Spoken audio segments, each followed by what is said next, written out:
लहगत नहीं मनवा तोरा घरवा अंगनवा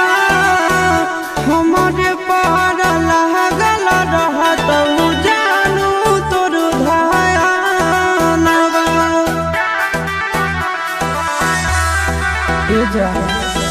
लहगत नहीं मनवा तोरा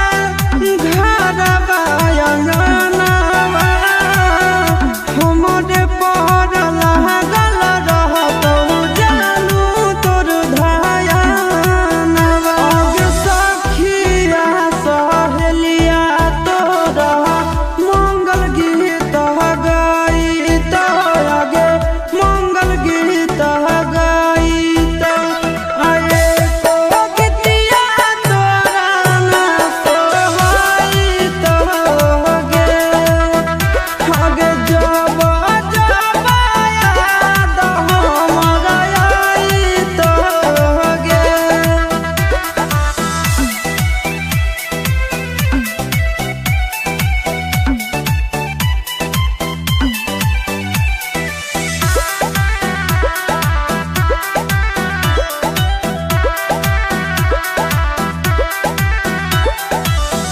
राजा गौसनवा भले डालत से नूर गे कहर नहीं पाई आशीषवा के दूर गे सुन राजा